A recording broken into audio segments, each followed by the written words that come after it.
Hey everybody, it's Digi and May! Good morning. Digi and May post 20 minutes of trying to play a different game, but not succeeding. Yeah. We were gonna play Gauntlet Dark Legacy, which a fan sent, and I'm really excited for us to play together, because it's a mindless co-op game. But the only memory card I could find for the PS2, not necessarily the only one I have, but the only one I could find, literally is not big enough. Like, I deleted everything off of it, which was all save files from Radcon 2, and it nonetheless did not have enough space for the one game. So then we tried to play the N64, because the same generous person also sent us Diddy Kong Racing. Now, we'd attempted to play Diddy Kong Racing in our own spare time, Diddy Kong. but one of the two N64 controllers that we had did not function. So we went out yesterday and spent like an hour hunting down an N64 controller. We drove all the way to like another town. Yeah, like we went to this game store that's meant to be like, you know, the cool retro game store nearby. They don't sell N64 controllers. No, they of didn't course have any in stock, which was like, I don't understand how that's possible at a retro game store, but they didn't have one. So then we went to their other location across town and found one there. They had one in stock, and we bought that, which even that one seems a little janky. Yeah. But we're playing, we fire up Diddy Kong Racing, we got the recording going and everything, and we click on the first level, and there's just no image. The image just cuts out. And we tried resetting the system, doing all kinds of shit, didn't work. No, it's just Which, shit. it had cut out on us before, so this wasn't a huge shock. I was worried the N64 was just dying. But it seems like the N64 is just dying. Yeah, which is very likely. Yeah, I mean, hardly surprising. No. It's an ancient It's console. ancient. It looks like it would be dying. It's probably like 18 years old. Ugh. That's impressive, actually, that it's still alive. Yeah. He got it right when it was released. And it's never broken down on you before? It's aged. Yeah. But it has never been like unplayable. Until now. I don't know if I'd say, we have to investigate a little bit more. I still have hope. N64s aren't that expensive. I I'll still just buy have another hope. one. But yeah, so we couldn't play Diddy Kong Racing. So then, at this point, I was getting desperate, because we'd had 2 consecutive failures, Yeah. one with recording of failure. So I was like, well, I just bought 4 new games today. One of these has got to be co-op. So Resident Evil 6, that game has couch co-op. Can't find the second Xbox 360 controller. We searched my room down, can't find it, because the room's a fucking mess, because I haven't been straightening it up. All the rooms are a mess. Yeah, our house is a fucking mess. This is gonna be a problem for us in the future. It's always gonna be a problem for Yeah. us. I think we'll always be around this level, though. I don't think we'll ever get worse. No, I don't think we'll get worse, but Because we both have the personality of, don't do it until it becomes a problem, and we're then both do it very all. laid back. Yeah. Like, to a fault. Well, we also work constantly. Yeah. Like, you go to work Yeah. and school, and you do stuff like this with me, you know, and then I don't have free time. I like- do stuff like this constantly, you know, Yeah. so, like, basically, we consume too much time to spend time cleaning up. But really the problem is that we let it, like, Yeah, we if, could just- if we cleaned it and then we just cleaned up after If we ourselves nip every it in time the we bud. used something, then it would be fine. Yeah. But no, it's gotten to the point where you can't even tell what's where anymore. And my chord discipline is abysmal. All of my consoles are just a mangled gnat of chords on the ground. So yeah, we couldn't find the second 360 controller, so finally we said, I fucking give up, and we went and back to Stardew Valley. Which we were going to stop this game because... Because I suck at it. Well, I don't know if you suck at it so much as we haven't taken time to investigate the premise. If that Like, makes this sense. is a game where you have to familiarize yourself with what you're doing. Yeah. It's kind of, like, hard to play this blind, I guess. Right. And this is all of my time to play video games, like... Yeah, this is the only game that you are playing besides Pokemon. Which I have been... I'm on, like, the 3rd gym, and I've had it for 3 months. Yeah, like, probably and I've been actively playing it. It's just, like, yeah. I only can play it, like, in a small chunks at a time. All of the time I've seen you... It's literally when you're just podcasting and I happen to come home and there's literally nothing for me to do. You guys gotta understand that May has about enough time to finish 1 Pokemon gym and 1 manga per month. And I want to finish more, because, like, I love doing that stuff. It's just, I also have to establish myself. Yeah. Meanwhile, I can't stop playing video games, but you working on the... You work a whole lot, all and, like, other times. It's also your job to be familiar with, like, the media landscape and what is going on.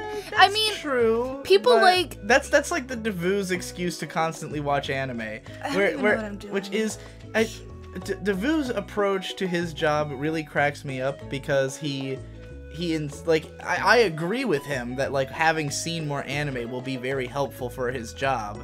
But, like, because he has a mindset where he can't not be working, he, like, just constantly is, like, watching anime as work, you know? Yeah. Whereas for me, if I'm not working, I am doing anything else, you know? Like, I relish an opportunity to get away from working myself. But, anyway, so we're here in Stardew Valley. I've got a bunch of topics. A whole bunch. The first one's heavy shit. Heavy shit. Yeah. Because gotta address the elephant. Yeah. Well, I mean, I have addressed an elephant already, but now we gotta not in this channel. We gotta redress the elephant. The elephant's wearing one outfit. We're gonna put it in an alternative outfit. So it's just a color swap. Let's be honest. On episode 2 of Vic and Hope Play Luigi's Mansion, Victor was calling me out for going too hard on Mumkey Jones in my video Why Mumkey Was Kicked from the PCP. And he even says in there, like, I know I'm gonna hear about this because we've brought it up. But he basically, his criticism was I went too hard, I burned the bridge, and, you know, obviously Mumkey's not gonna want to be friends with me anymore after that. And basically what I want to clarify here, for him and anybody else who's wondering, is why did I go so fucking hard on Mumkey Jones? And it wasn't just because I was drunk.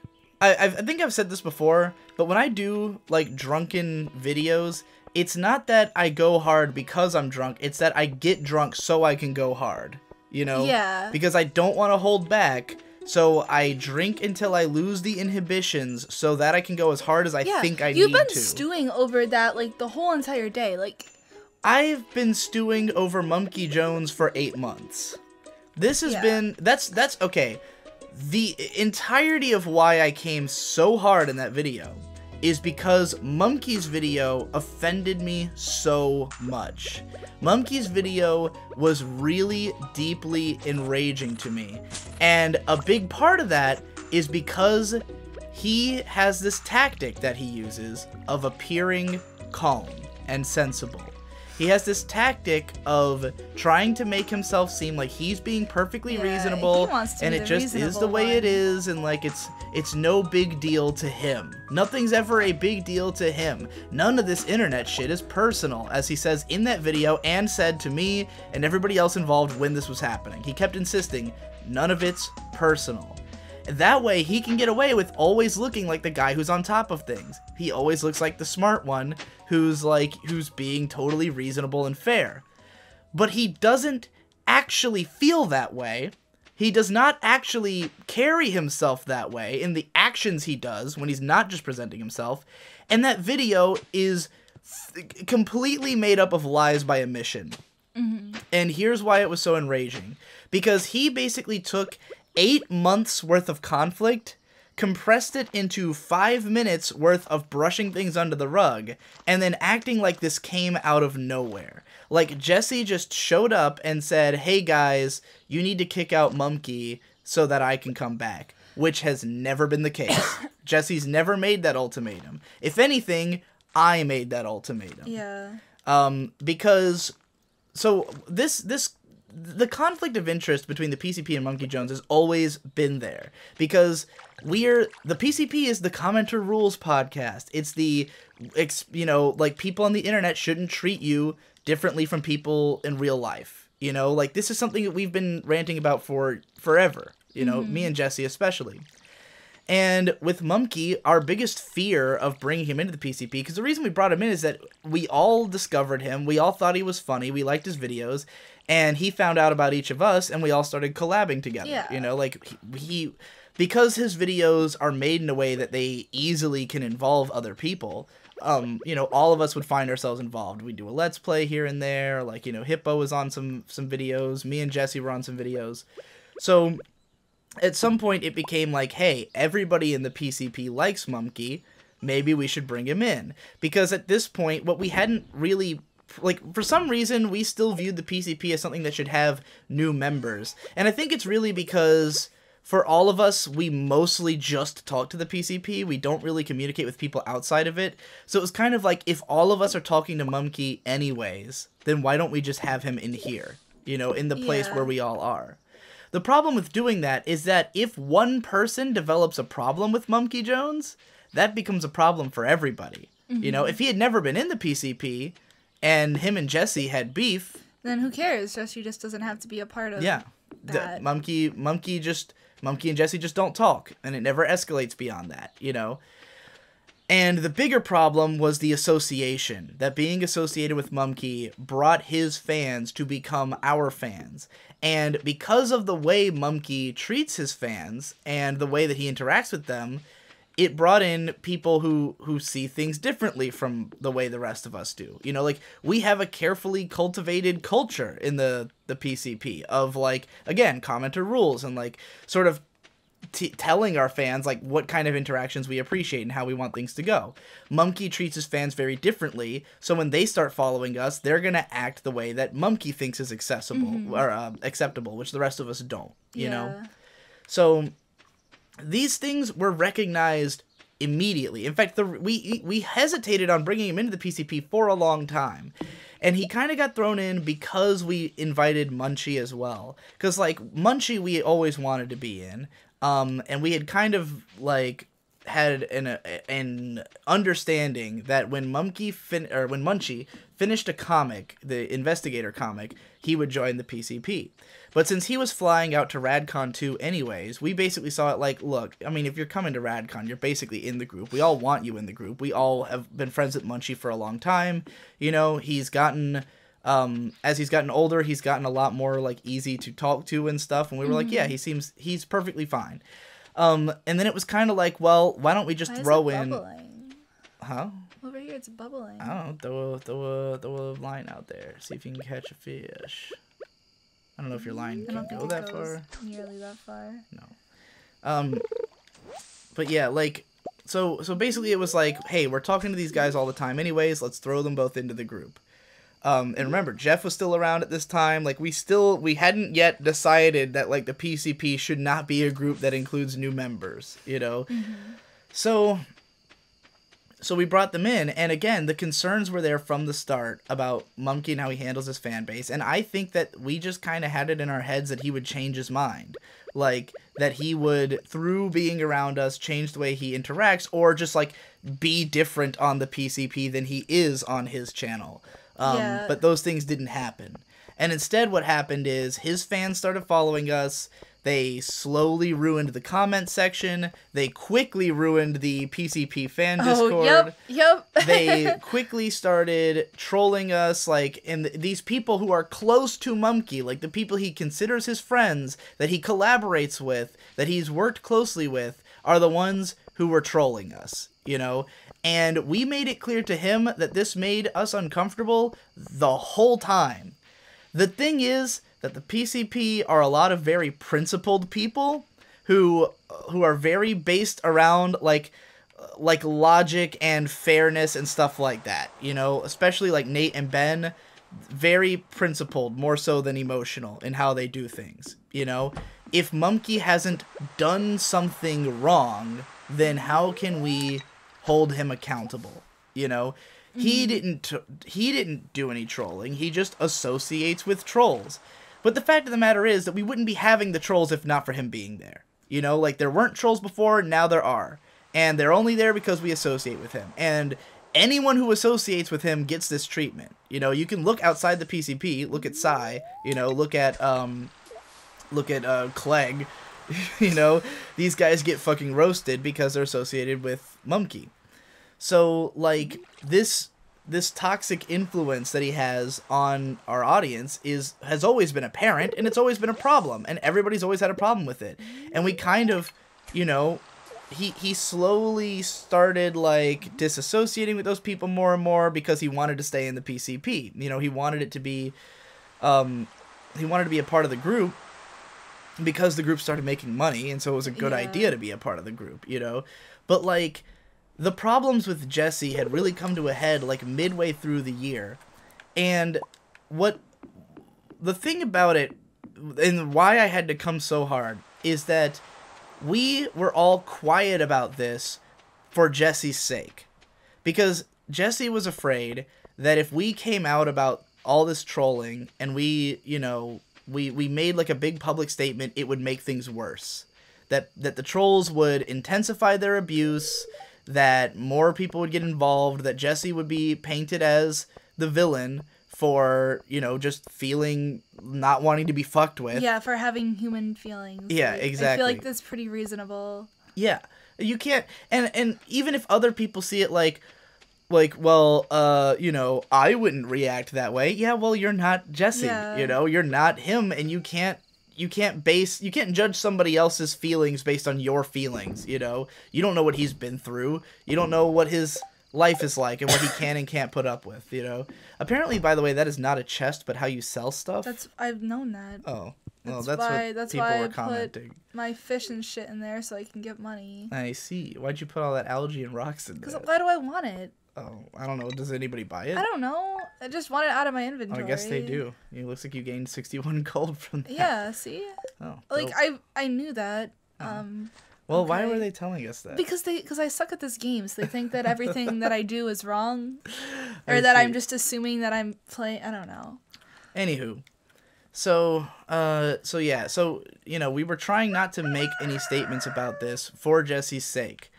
And I made it clear to Jesse, like, look, if you want me to do something about this, you know, like, I don't know what to do. Like, I told him many times, like, I don't know how to fix this, because disassociating with Mumkey, like, I'll do that if that's what you think will work, but, like, he never said that we should do that, you know, like, he seemed to want us to come to that conclusion ourselves, and, like, you know, I don't know, I'm not just gonna, like, do it on that basis, you know, like, if Jesse had said, hey, it's me or him, I would have said, okay, we're throwing out Mumkey. Yeah, because you're a good fucking friend.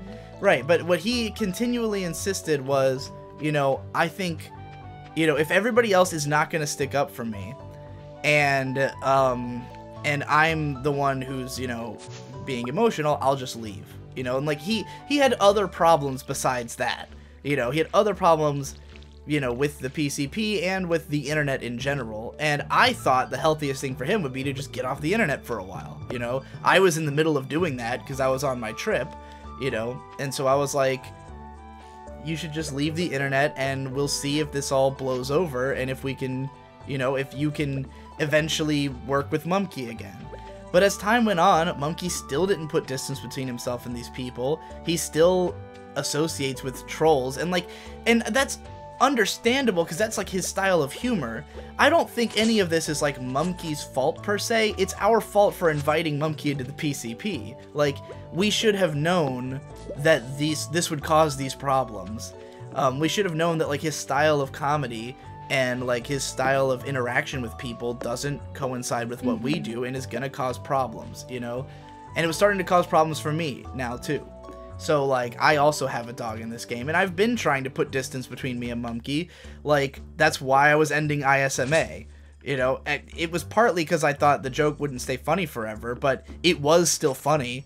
But I was like, I kind of want to lay low on my interactions with Mumkey for a while. So, like, let's wrap this podcast up, and I'll work with him again in the future if he isn't, you know, if he doesn't invite this kind of shit, yeah, you know, to my doorstep.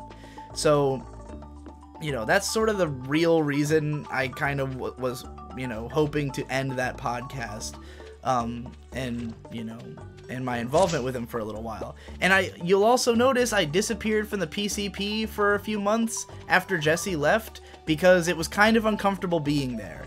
It was kind of uncomfortable being in a group that had, you know, ultimately kind of sold out my best friend, you know, which, make no mistake, Endless Jess is my best friend and my favorite content creator, you know, and, like, so from my perspective, on some level, I have felt like I betrayed him all this time. Like, that by me not kicking Mumkey out, by me not taking a stand, I have in some way betrayed him. And that's how I feel. I don't think anybody else in the PCP necessarily feels that way, but that's how I felt. So, you know, but on the other hand, I do like working with Mumkey, you know, I've said this 1,000 times, he's easy to work with, we have a good chemistry together, so, like, I didn't want to just throw that relationship away if it could be helped. But if it couldn't be helped, then it couldn't be helped, you know? And when it came to, basically, we were talking to Jesse, and we were like, because it was really weird trying to run the PCP and not talk about Jesse. Like, not have him there, not reference him, not, like, you know, not have him in the decision-making process, because he's kind of the fucking foundation of the group. It all came together because of him, you know, like, so when it got to stuff like us making the Kickstarter jail video, which Jesse was not happy with, because we didn't consult him about it, and we basically throw him under the bus in that video, but that's because he wasn't fucking there. You know, like, he wasn't there to be a part of the conversation, because he had left because he can't work with Mumkey anymore. And it's like, clearly we can't do this. Clearly we can't have the PCP without Jesse, because it doesn't make any fucking sense. And none of us were in the mindset that he'd be gone forever. We didn't take him off the channel branding, you know, like, he said, it's been real, and left, and we went, well, let's not be too hasty about saying anything, you know? We never announced it. We never said Jesse's not in the PCP anymore. He just disappeared for 2 months because we all wanted him to come back. And we're having a conversation with him about the Kickstarter video, you know, and Nate and Jesse were talking, and I got in there, and basically I said, like, Jesse, like, because he was saying, I don't want to be involved with Mumkey Jones, like, ever again. Like, I just want him out of my life, you know? I just want to not be associated with the guy. And, you know, so if the PCP has Mumkey in it, I'm not going to be in the PCP. And I said to him, so are you saying if Mumkey wasn't there that you would come back? Like, can you say that? Because you haven't been willing to say that. But if you say that, we can do something about this. And it won't be this weird Cold War that's going on for 8 months where nobody can make public statements about anything. And it's a will they, won't they on whether my fucking friend is going to stay in my group of friends. You know, like, can we just hear the words, if Mumkey's not here, are you coming back? You know, and he said, I guess that's the case. And I said, okay, now we need to have a conversation about whether Mumkey is going to be kicked out of the PCP for Jesse, you know. And I had a lot of grievances, you know, I had all this list of grievances lined up, including the fact that even on just a purely logical level of the quality of the podcast, I thought he was not the best guest, you know, which you highly corroborated, that you're a huge Mumkey fan. He thought he sucked on PCP. Yeah, sorry, I haven't seen any of the really recent ones, like the past 5 ones. I saw the amusement park one, but I just don't think he fits in with the group. Yeah. Because humor matches what you guys are trying to go for. And I think a lot of the contributions he makes are kind of awkward. Because to me, the PCP is not... It's partially a comedy podcast, but it's only comedy insofar as everybody's funny. Yeah. You know, it's not really going for just, like, inauthentic humor, which is what ISMA is, which is why that podcast works. Which it's fine, because Mumkey's great with inauthentic humor. But, like, when you have a group of friends who are sharing, like, personal stories and, like... having deep conversations. Yeah, and then you have somebody who's just making shit up And I've heard episodes where he just doesn't even talk, and I was like, why is he collecting a $100 paycheck off of doing nothing in that episode? I completely agree.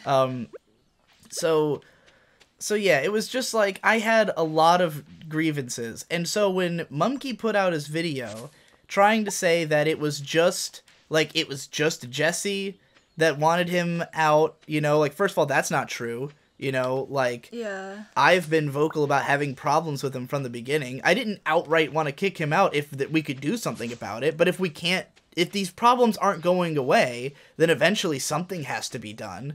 You know, eventually he has to come under review, under the board of directors, you know, and be assessed for what is the gain and loss of having Mumkey.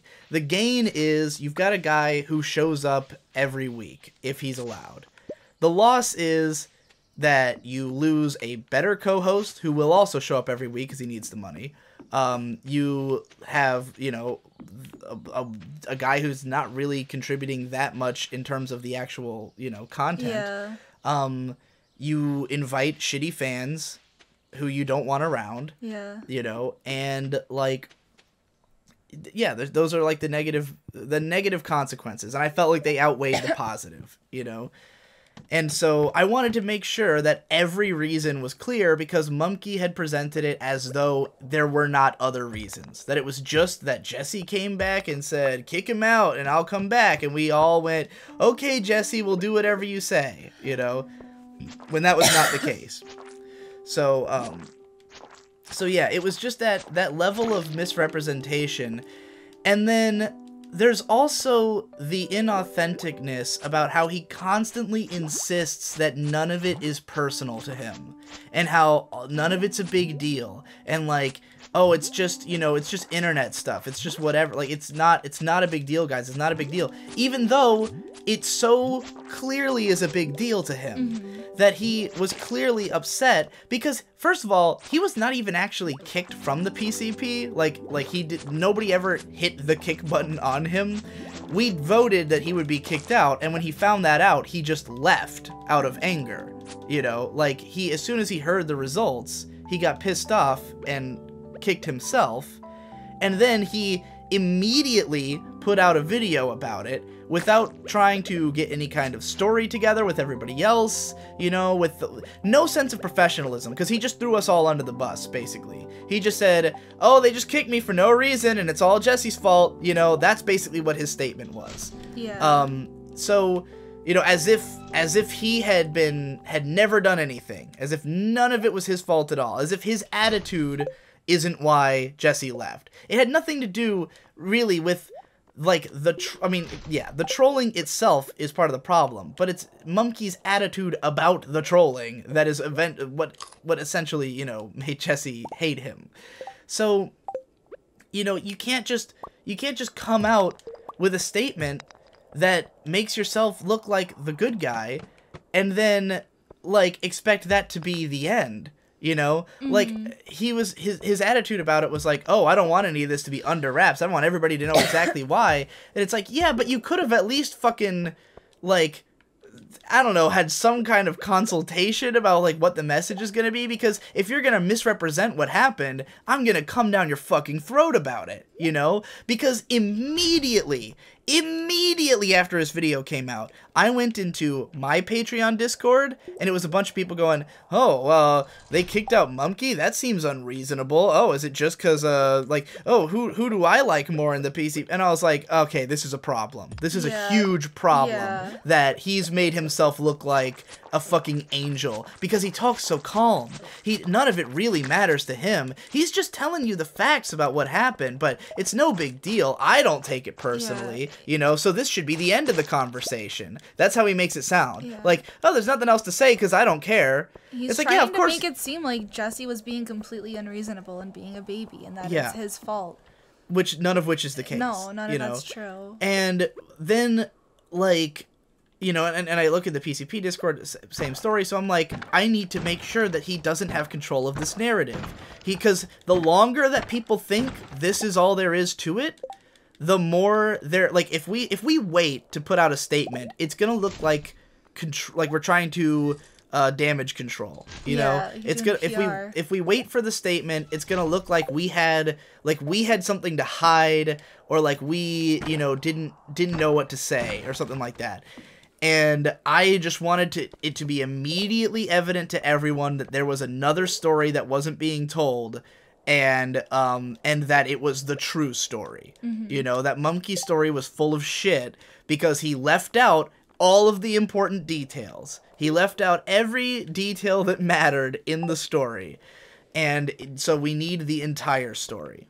You know, and it was hasty and drunk, and the rest of the PCP was fucking pissed about it, but, like, it had to be done. And I knew nobody else, we weren't going to organize a fucking 7-man podcast about it immediately, you know, like, someone had to fucking say something. And for me, it was also, to some extent, exciting, because I finally got to talk about all this shit. Because, again, this has all been problems for half a year that I have only been quiet about because I didn't want to air out Jesse's dirty laundry. You know, I didn't want Jesse to feel like someone else was speaking for him on his, you know, problems and, like, and potentially making them worse. But with Mumkey's statement, that is gone. You know, as soon as Mumkey says that, oh, Jesse's been getting trolled and that's why I'm getting kicked out, it's all open. Yep. It's open season. And now it's just a war of information. Who's got the most information and the best information, you know? And I'm like, uh-oh. You know, if I hadn't made that video that night, the trolling on Jesse would have gotten much worse. Yeah. And a lot of his fans would have turned against him, and a lot of the PCP's fans would have turned against us. Someone had to make a statement immediately, and that's why I did it, you know? And I came really hard because I was so offended with Mumkey's statement, and I am so fucking sick of the tone policing on the internet. I'm so sick of people acting like because they're speaking calmly, they are more right. Yeah. You know, like, oh, I didn't yell and get emotional. No, I don't take any of this seriously. That's how you know I'm serious. I'm like, no, I trust people when I can tell that they're being honest because they're fucking, you know, because they're like honest with themselves. They're like expressing actual emotions. Like when somebody is behaving that way and like unemotional and trying to stay calm, it looks manipulative. Yeah. And Mumkey is extremely manipulative. Yeah. I know this from having talked to the guy. Like, I know he's a fucking huge manipulator.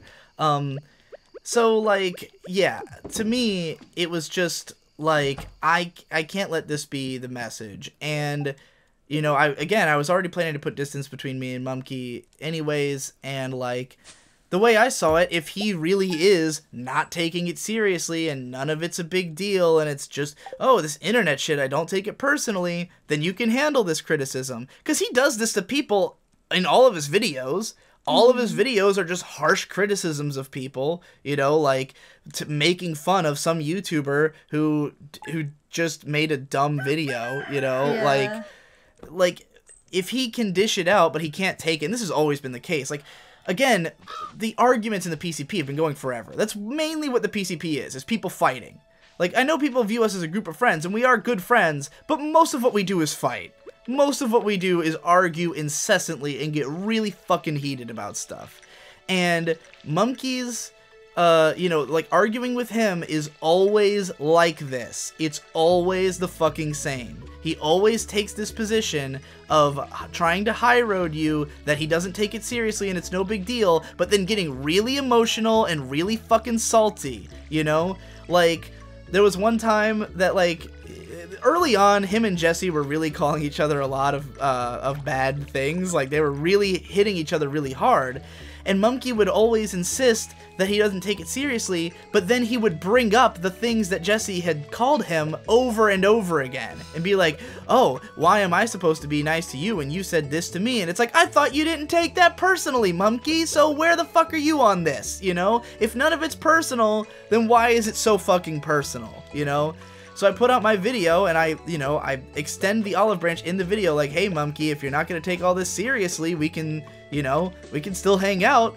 But then immediately after that, in him even saying he wasn't going to take it personally, Suddenly he unfollows everybody who voted against him on Twitter, which I hadn't unfollowed him. I was still gonna watch his videos, you know? Still think he's funny. Yeah. Still liked his Twitter, but he unfollows everybody on Twitter, starts posting all this shit about how, like rebuttals to what I said, which, by the way, are, again, him trying to control information in a dishonest way, where he tried to present it that,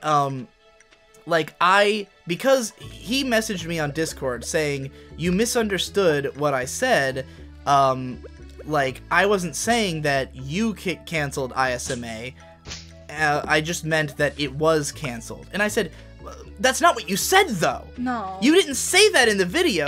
You said I was voted off of 2 podcasts tonight. That unambiguously suggests that I canceled it. Unambiguously. There is no arguing against that. He might have clarified with me before my video went up, but where's the public statement? You know, someone has to publicly address the fact that that is not fucking true, that I literally told him we can keep doing the podcast, you know, for the last 2 episodes, and then he canceled it.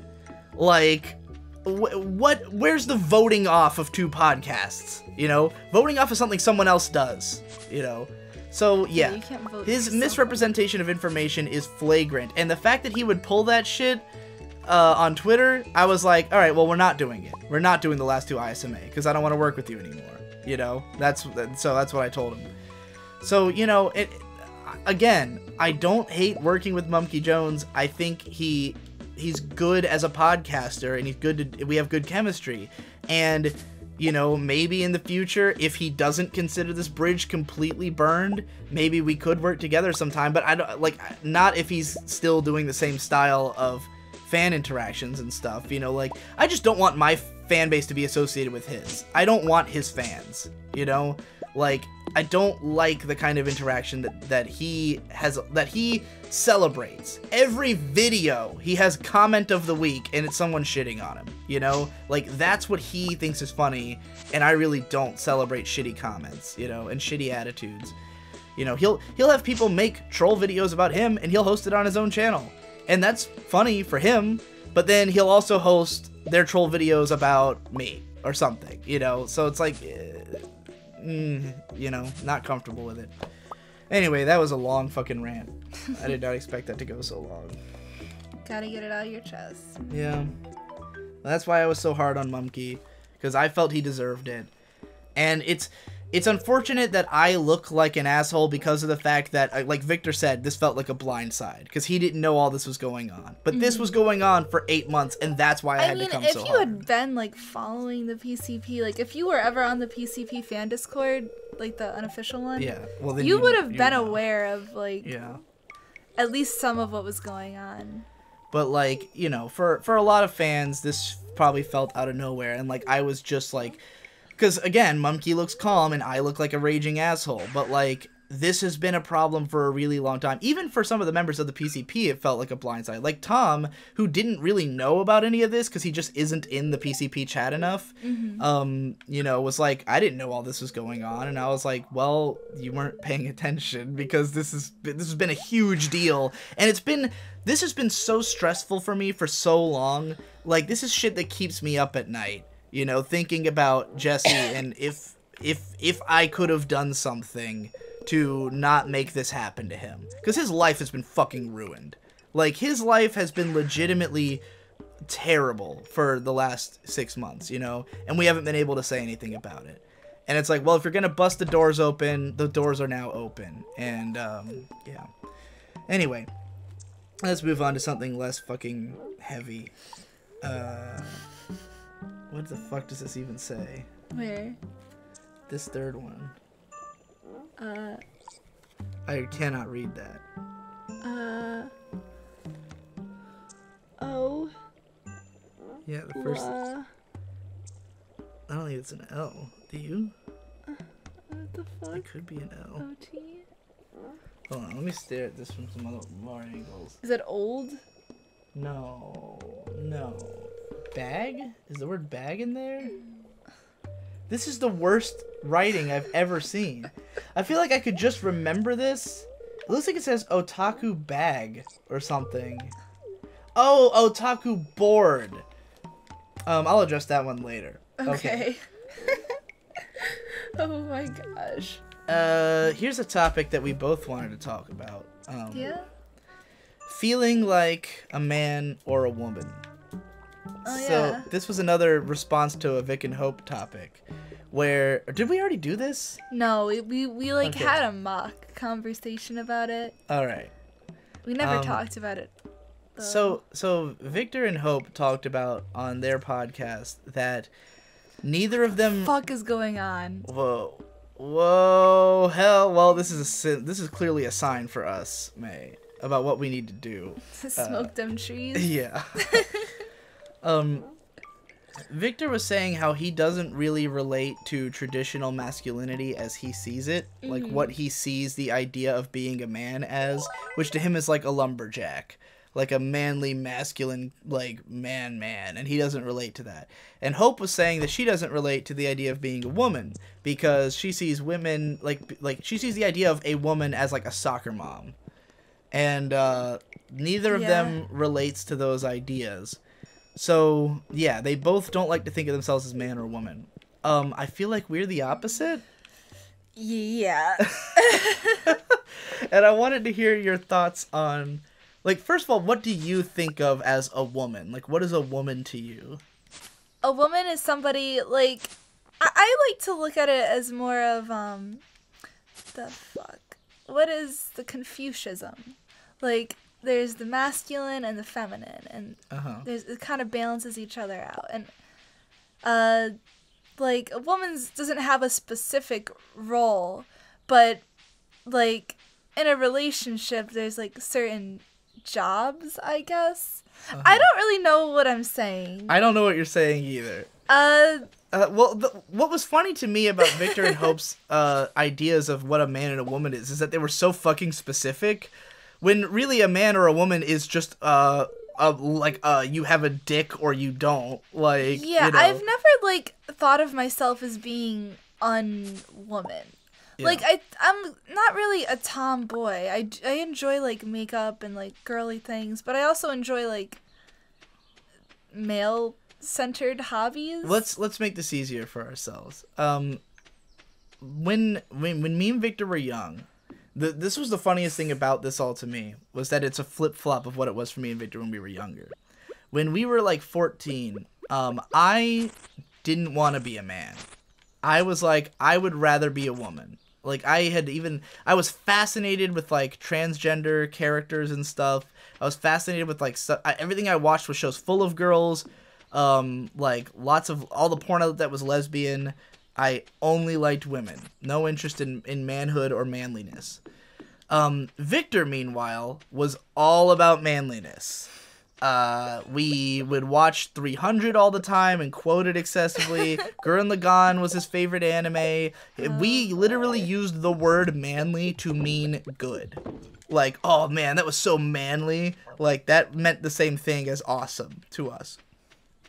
And I participated in it because I've always been two ways about it. Like, I relate just as easily to girl stuff as guy stuff for the most part, with the exception of stuff like makeup, world I don't understand, you know? I don't think that's because it's feminine. You have to be inducted. There's a lot of bases to cover. Yeah. Like, the world of makeup is very broad. I think my lack of understanding of makeup has less to do with it being a feminine thing and more to do with it being I have no scruples about my appearance thing. You know? I mean, you can still not give a shit about like how attractive you are and enjoy makeup. It's like just fun. Not just talking. I mean, no scruples about my appearance at all. I understand. Like, I don't mean whether I'm attractive or not. I mean, I don't care what I look like at all. You know, I don't give thought to what do I look like at this moment, beyond like, do I look gross? You know. And I have a pretty low standard for what is acceptable for myself to look like. I don't think that's true. But that was what fascinated me about it, was that like Victor's idea that I don't relate to being a man is based on this mid 2000s trend that was kind of like manliness was the rage in the mid 2000s. It's where Dick Masterson and Maddox come from, writing Alphabet of Manliness and fucking Men Are Better Than Women. Like, Alphabet of Manliness was just a guidebook of masculine stuff. But it's important to remember, both of them are fucking nerds who were writing those books, and that's part of the joke, is that masculinity, like making fun of overly masculine stuff, and that whole idea, because the people who prized masculinity were all people who didn't have it. People who were growing lumberjack beards because they wanted to look manly, but they're not fucking lumberjacks, you know? And like, you know, it was making fun of that. But I think that's kind of the concept of man that Victor's got in his head that he doesn't see himself as, even though there's like a lot of different ways you can be manly, you know. I always think of this great article that Yahtzee Croshaw had written a long time ago called Manly versus Macho, about how he sees macho characters as like, you know, big muscular beefcakes with no emotions who don't cry, and like they're all about war and shit like that. Whereas manly characters are just like, you know, men who are principled and, you know, responsible and have emotions and stuff. They're just like good people, essentially. And yeah, I always thought that distinction was really interesting. And so I guess I relate to being manly in that sense. Like, I see myself as like classically masculine in the sense of like being a caregiver, and like I'm the one who could, like, I bring home the bacon, you know, I'm the one who's like making sure that we're emotionally stable and like taking care of you when you're sick, tucking you into bed and stuff like that. Like, yeah. And I feel like I also am like 5 different men in your life right now.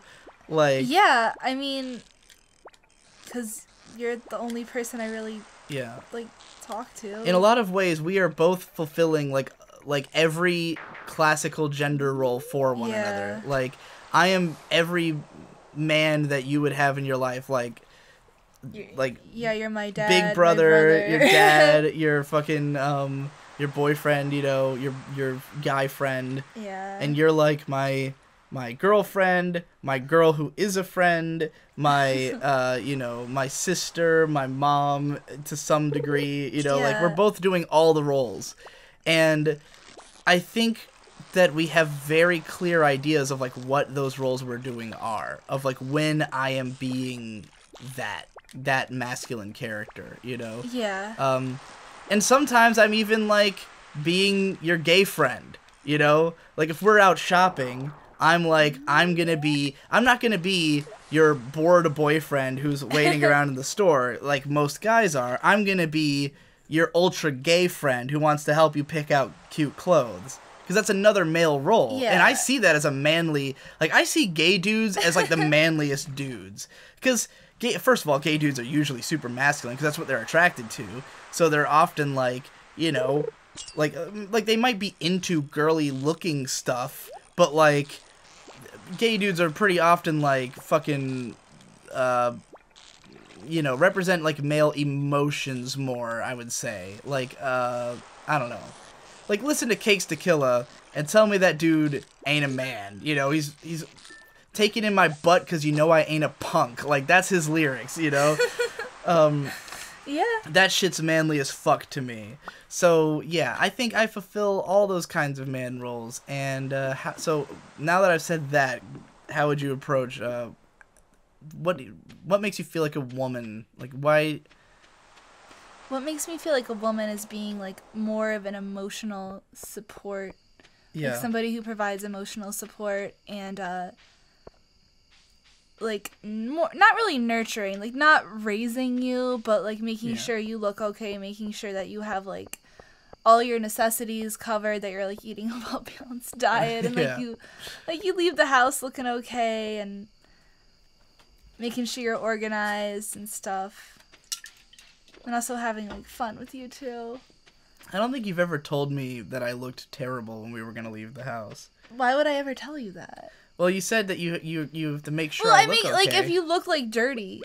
Oh, yeah. Yeah, if you had, like, shit on your shirt or something, I'd probably let you know. Yeah. I have this image in my head of us as like, when I think of a world-weary swordsman laying his head on a woman's lap, and that's how I look at us. Like, I've often said that you're like, to quote Rurouni Kenshin Tsuyokuhen, that you are my sheath, you know? Like, I am someone who has to go out and fight, and you're someone who has to be there when I come back, you know? But only on an emotional level, like, not in a literal way. No. Like, it's not It'd like... be the opposite. Yeah, if anything, literal. it's the opposite. You're the one who has to go out there and fight. But and you I'm gotta the go one who out stays there at home. and face the world. Yeah. You know, you gotta do something that's, like... And that's the thing, when people think about, like, masculine and feminine ideas, I don't even look at them in any kind of literal way. It's just how you feel. How do you feel about it, you know? Like... There's a lot of guys, if you looked at, like, let's say, some hardcore conservative couple who's like, a man's gotta do the man's, like, women can't work, they gotta be in the kitchen. Like, I don't see it that way, but there is a symbolic kitchen that a woman can be in, if you know what I mean. That sounds fucking weird. That sounds like some kind of weird feminist rhetoric or something, but, like, what I mean to say is that even though we live our lives in the very modern way of you fucking work and go to school, and I am, if anything, a stay-at-home guy who works from home, like, emotionally, I feel like a man and you feel like a woman, you know? Regardless of what we are literally doing. And I don't know why, other than that, it's just something we find romantic. And I think we're both pretty... like, it wouldn't have to be that way. Like, if we didn't both think that was the most fun way to do it, Yeah. we wouldn't. Like, I could be the feminine one in a relationship, I think. I'm just behaving like what is most natural for me. Yeah. Like, I feel like this is just a dynamic that we both are, like, just clicks for us. Yeah, we kind of locked into it. Like, based on what we both find romantic and sexy. You know? We both, like, we have, like, a moment of experimentation, but, like, it came pretty fast. Like, we realized, like, oh, this is the dynamic that needs to work for us. Right. Well, I see a lot of, my dad in myself. Like, the way he raised the family is kind of, like, that's what I grew up knowing, you know, is like, I want to kind of, I also want to be able to, like... Your dad's a pretty manly guy. My dad's super manly. Like, he's like, in spite of the fact that, like, my mom is very much a strong, independent woman who don't need no man, you know, nonetheless, my dad's a super masculine man of the house, I take care of everybody kind of guy, you know, and it's not that my mom requires him to be that way, it's just that that's what they, you know, they both like, you know, but she's worked fucking 100 jobs, you know, like, she can take care of herself if she has to, but, you know, my dad likes to provide, my mom likes to be provided for, and I think that we could say the same, you know? Yeah. But I like to work for, like... Yeah. You know, I like being part of a relationship where somebody provides for me and, like, is looking out for my best interests. And I also think that I'm doing that for you, too. Definitely. But, like... Whoa.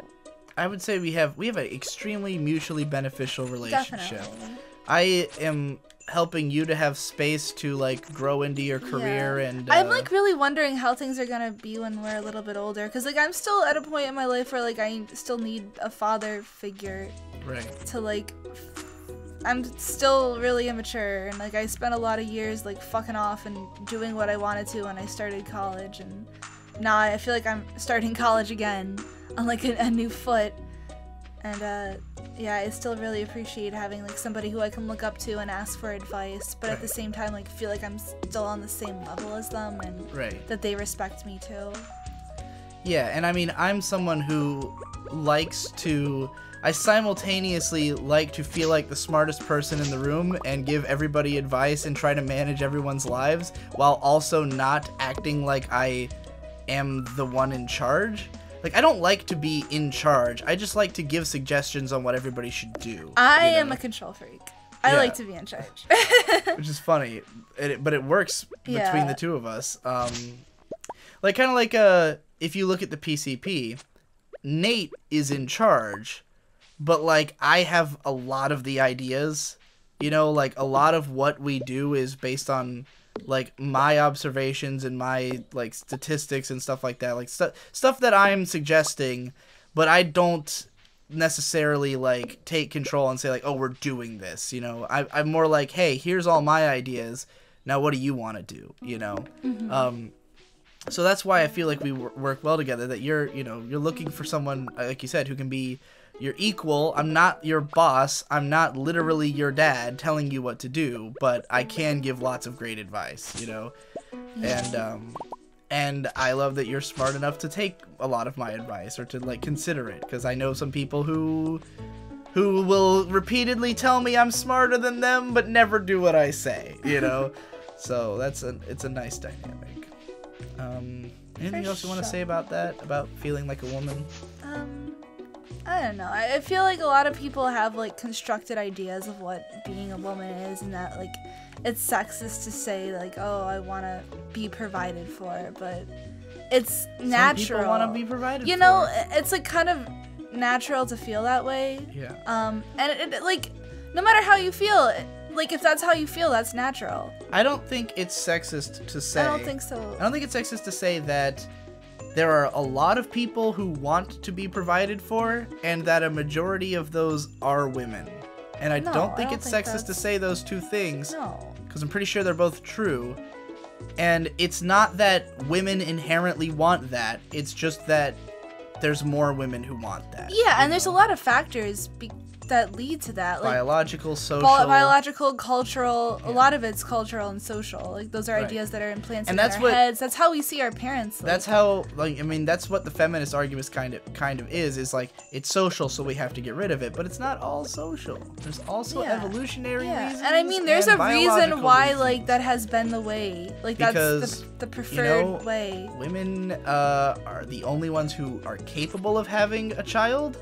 And like there's a lot of things that it helps a lot to have when you're having a child, like someone who's providing for you, because you're raising a fucking child, you know, which is fucking hard. So there's a lot of good biological reasons I think that a lot of women would prefer that, you know, and for the sake of the continuation of the species, men would provide that, you know. Anywho, otaku boards. So after our last episode, in which we talked about all our fan fictions and our history with role plays on the internet, of course some people went and hunted down my fan fiction account and my otaku boards account. My fan fiction account unfortunately doesn't have my first Zelda story on it. It only has my Tales of Symphonia fics, of which there are a bunch, more than I even remembered. And someone else had posted a comment from my otaku boards account where I was talking about how I don't believe in marriage.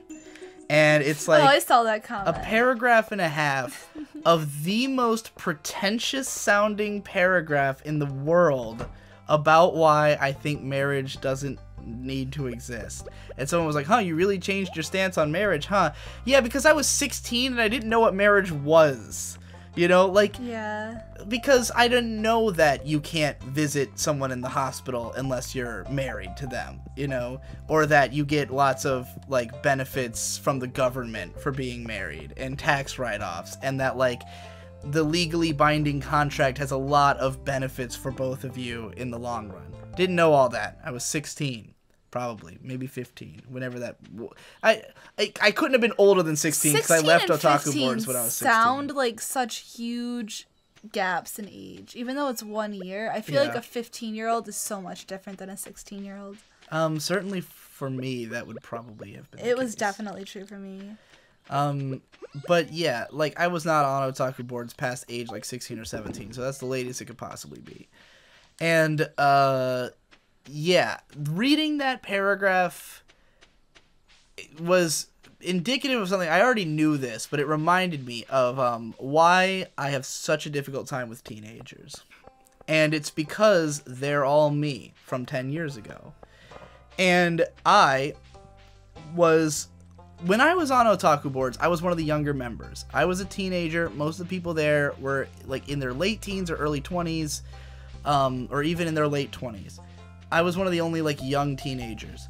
And I thought that I was just as smart as most of them, or like my voice deserved to be heard. I had something to say because I was eloquent and reasonable, you know, well, not totally reasonable, but like, you know, I felt like I deserved to be a part of the conversation, and it always bothered me that people were talking down to me for being a kid.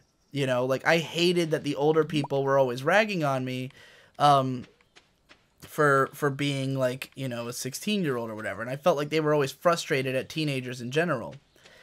And as soon as I got to that age, I understood all the frustrations immediately. I was like, oh, teenagers are fucking horrible and I hate talking to them. And it's for exactly the reasons that I was so angry before, is because they think that they know what they're talking about, but they can't because they're too young. They have not had experience.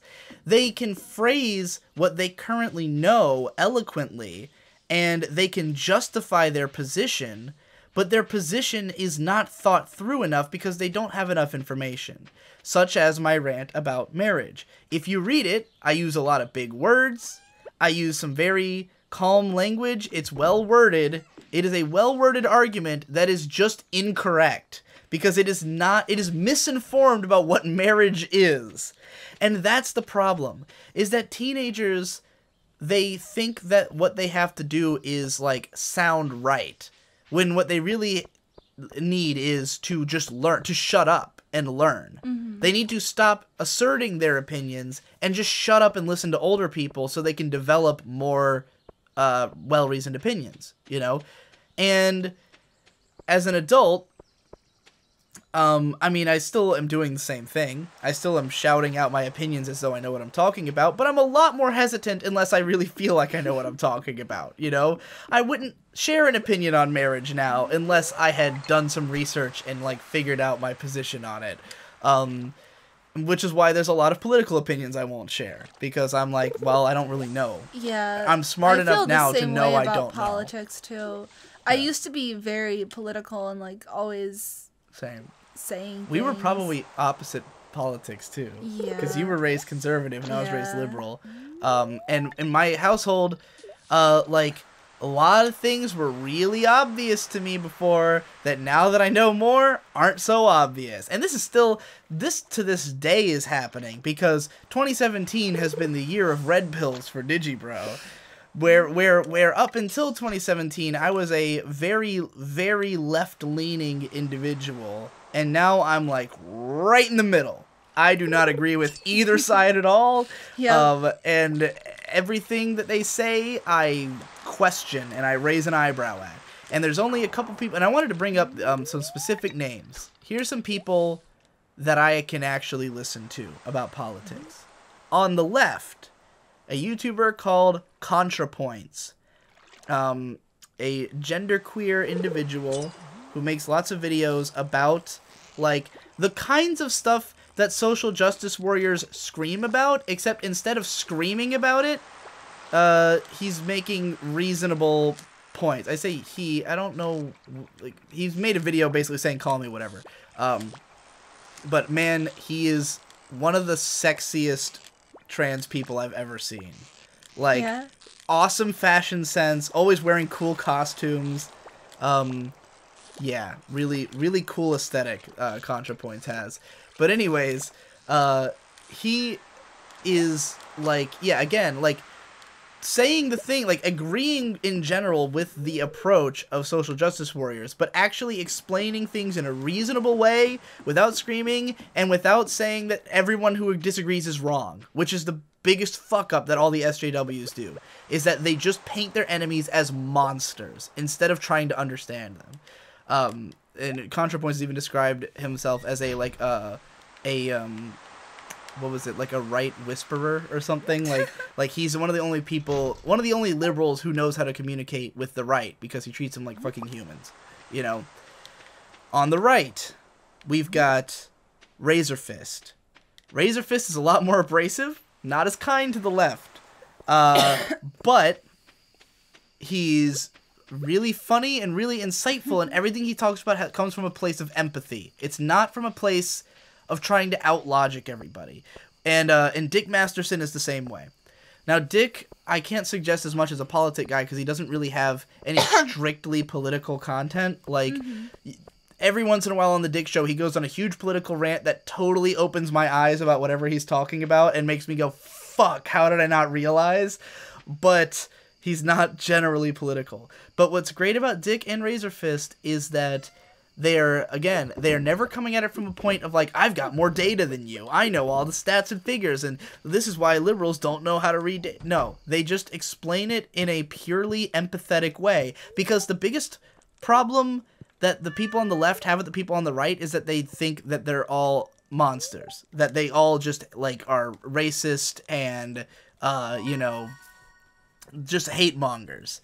And if you can explain a right-wing idea without bringing in that element and proving that you are not that way, like Dick and Razorfist are both very, very much not racist. First of all, Dick's fucking half Mexican, and even he wants the wall.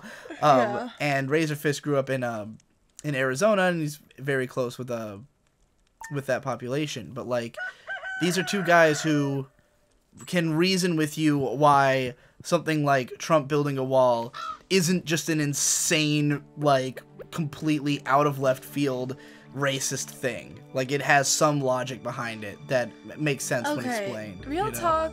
Whoever told me just to put all my plants in one spot, how come that crow keeps coming?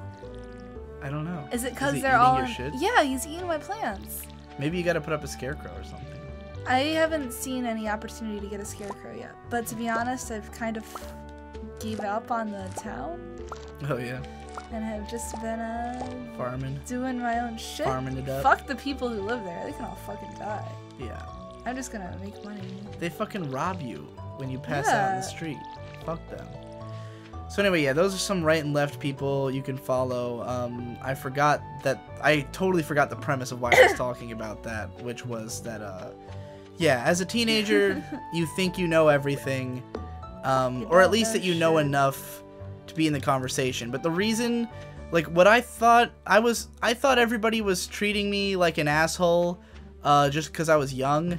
And now I read that stuff and I realize how frustrating it is to have a conversation with somebody who just doesn't know what they're talking about and it's acting like they do, you know? Where I'm saying all this stuff about marriage and I'm making it sound very reasonable, but it's so clear to me reading it now that I just don't know the plot. Like, I don't know what I'm talking about because I've never even been in love, you know? Or like, if I have, it's been with people I've never been in a relationship, you know? I don't know what marriage means to people in a relationship. There's also some, like, vague hints at weird fetishistic stuff, which is also a teenage thing, where I say, like, something to the effect of, the kinds of relationships that I want to have, would be like not have these elements. And, like, just bringing that up is, like, this insistence on signaling your weird fetishistic way of viewing the world, that like, oh, my kinds of relationships are off the beaten path weird stuff, you know, which is totally a teenage thing to do, just to bring it up for no reason, you know, in every context and hint at it. And yeah, I know some teenagers now who write exactly like I did back then, and it drives me fucking insane. It drives me fucking insane when some 16-year-old that I know, talks exactly like I did back then, and I go, now I understand. I understand all the pain that the Otaku Board's members felt. Anyway, I got one more. One more? One more? You want to keep going? Yeah, let's keep going. Alright. I'm having fun. Now we're going to go in the opposite direction and talk about the positives of being a teenager. Positives. Yeah. Edgy. HIV positive. As a teenager? Damn. Work quick. I just spilled a bunch of drink on myself. Nice. I was so eager to take a sip after my zinger that I spilled Mountain Dew all over myself. Edgy is good. Yeah. That's what I have written down. Because I want to talk about, as adults, edgy stuff can often make us cringe. Because it's too much. There's no subtlety. It's just beating you over the head. But when you're a teenager, you need to be beat over the head. Because you don't know enough stuff. And so I feel like edgy stuff is basically a really big red pill. You know? Like, in the traditional sense of the word red pill, not a fucking right-wing propaganda use of it. But I mean, like, it wakes you up about the world, right? You learn something, because as a teenager, you know so little about the world that you need to be hit with a really big point in a way that you can respond to. Whereas as an adult, once you've already swallowed that big pill, now you need smaller pills. You know, you need, like, subtle things that you didn't realize about the world. And I wanted to ask you, what stuff that you consumed as a teenager, like, affected you that way? Like, changed, like, made you woke, essentially. Like, edgy shit. I watched a lot of videos of people getting killed. Yeah? That's probably, like, the most edgy thing you could say. Yeah. I was really into, like, watching people die. Did it make you woke? I think so. Yeah? Yeah, I think, like, the cognitive dissonance you feel when you first see somebody die and, like, oh shit, I can die. Yeah. That's pretty woke. Like, that is a woke feeling. Yeah, that's a pretty good one. That's a good edgy teenage thing. Yeah. Here's one for you. Elfen Lied. Yeah, I was also going to bring that up because I saw that when I was probably like 14. I was 14 as well. And I think there's a good reason that Elfen Lied swept through high schools. Because Elfen Lied's one of the most, like, famous anime of all time in the West. Yeah. And it's all because of high schoolers. Because it gets brought up in high school. And the thing is that when you're at that age, the reason you pay attention to Elfen Lied is because of the first 15 minutes of episode 1. Where it's just a non-stop slaughter. And it's awesome. But the reason that it ends up being a show you like is because it's full of red pills. It's full of lessons. I had never given any thought to sexual assault before Elfen Lied. It's not something I'd ever thought about before. Like, I'd never experienced it. I'd never known anybody who experienced it. I didn't know any women, first of all. So, like, seeing a character who gets sexually assaulted was like a huge woking moment for me. Like, whoa, your own stepdad could rape you? Yeah, like, I definitely felt the same way when I was seeing that. And I remember, like, a couple days afterwards, I had seen an episode of Degrassi where the fucking girl gets raped by her teacher or something. And I'm like, oh shit. Rape everywhere. Yeah. But yeah, that was like, you know, I'd never seen that. I'd never seen a lot of stuff in that. There was a lot of Yuri undertones, and I think that helped to awaken my I hated. I still can't deal with that. I still not a fan. The fucking manga is like way overboard on the pee thing. Like there's a character who's introduced who like wears a diaper and she's a singer, and like her whole character she just constantly pees herself and has to. You listening, Devu?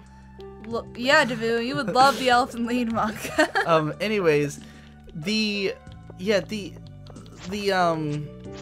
scenes where it's the two lolly girls like in a bath together, I feel like that was some kind of defining moment for me. Yeah. That like the idea of two lolly girls in a bath together became like what is essentially at the core of all my thoughts or something like that, and has remained there ever since. But otherwise the show is fucking garbage, and when you grow up you cannot stand it. No.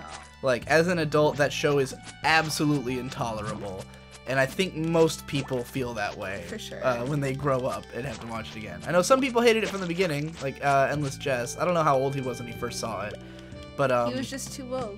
Yeah, he was already too woke. He was already red-pilled. Oh fuck, go with me. I had another specific example that made me write this down. Because I was listening to Linkin Park when I came up with this idea, I think. Of course. Because I was gonna do an album review or a old ass albums cast about it, but I don't think that's what I wanted to talk about. It just made me think about edgy shit. Because I wouldn't say Linkin Park really like woke me to. Oh, Tales of Symphonia. I was talking about this on an upcoming Game Boys on the GameCube, which won't be out till November. Where I was talking about the Tales of series and how those games, in my opinion, are made for whoever happens to be 14 that year. And Tales of Symphonia, like, the ultimate message is, like, the church might be evil. You know, like, what if the church is really in it for the money and the power, and that the religion's not real, it's just a thing to, like, keep the populace under control, you know? And as a kid, that was like, whoa, like, what if, yeah, that makes sense. You know, I've been an atheist my whole life, but, like, I never really thought about why the church was bad, you know? And it's like, yeah, these messages seem really deep and meaningful, and then you grow up and you're like, oh, well, you know, yeah, of course, that is what the church is. We all know that, you know, 21 Theses. 21 Theses? Yeah, the guy put it on the church door. I took AP history. You probably wouldn't know. No, I have no idea what you're talking about. Or why you keep waving your hand. You wouldn't know. Anything else you can think of that was edgy that, like, made you woke and now you look at it and you're like, okay, this is dumb. I'm really thinking about this, because I know there was a lot of edgy shit that I liked as a teenager, because I was very into being edgy and like, oh, I know more than anybody else like around me. Like, I've been through more shit than I've been through the most out of anybody around me. Everybody else is just a child, like. Which objectively probably isn't true. Like, probably everyone had been through a ton of shit. They just didn't have the wherewithal to, just didn't talk to them, analyze it, you know? I wouldn't know what those people had been through because I had already, like, dismissed them. I had already kind of given up. Trying to be friends. That's why you gotta watch the Breakfast Club. You ever see Breakfast Club? I have seen Breakfast Club, and that's where you realize. Everybody in my family's like, you really need to rewatch this because you're a fucking asshole. And I'm like, oh. Yeah. You're like, yeah, I know. Well, I mean, like, what you're describing of young you sounds like you needed to rewatch it. Probably. I probably did too, but I think everybody needs to rewatch The Breakfast Club. Yeah. Should be mandatory, like, watching material in high school. Yeah, probably. Sakura. Linkin Park, though, I would say. Because I remember that with Meteora, when I was like 14 and I really got into that album, I definitely felt like all these songs are about me, you know? But it's because their emotions are so basic that anybody could relate to them, you know? Like, if you've ever felt negatively about your life or a relationship, then you can relate to Linkin Park. Yeah, pretty much. Like, it's really funny. When I, like, specifically the song Figure 09 from Meteora was the one that, like, I thought, oh, this is, like, what my relationship is like, or something, or, like, what my friendships are like. And I listen to it now, and I'm like, in what way was this, like, this is clearly not what the song's about, is the relationships or friendships I had at the time, you know? It's like, that's clearly not what the song was intended to be commenting on. What you looking up? I'm looking up who to give this item to. Small glow ring. Yeah, who wants this? What does it do? I don't know. Well, I want to give gifts to women so I can fuck them. But yeah, I think edgy shit is important for teenagers. Yeah, they need that first step, because if you try to hit them with something subtle, they're not gonna get it. And I know this is different for everybody. Some teenagers are different. Some of them are fucking actual geniuses. I always have some people insisting to me, like, oh, when I was 16, I understood Ghost in the Shell. And I'm like, well, good for you, dude. I thought it was boring as fuck. And there's a lot of stuff that I didn't think was boring that I just understood more out of when I was an adult. That, like, I thought I understood as a kid, and I totally didn't, you know? I can't get rid of this. And maybe I still don't. Like, Serial Experiments Lane. Everybody said, online. It took me 4 viewings to understand Serial Experiments Lane. Oh, I know what this does. And I watched it once and went, well, I get it. And then I watched it years later and went, oh, this is totally different from what I thought it was, you know? Yeah. And some people would argue I still have not completely understood it. People who watch my analysis videos about it. But, you know, it's up for debate. Anything else you want to say about that? 420. Yeah? You want to get 420 friendly? You want us to stop recording and get 420 friendly? Yeah. Is that what you up for? Yeah. It's about I've 8 sowed o'clock. enough seeds. All right. See you next time, everybody. Hope you Peace enjoyed out. this ramble.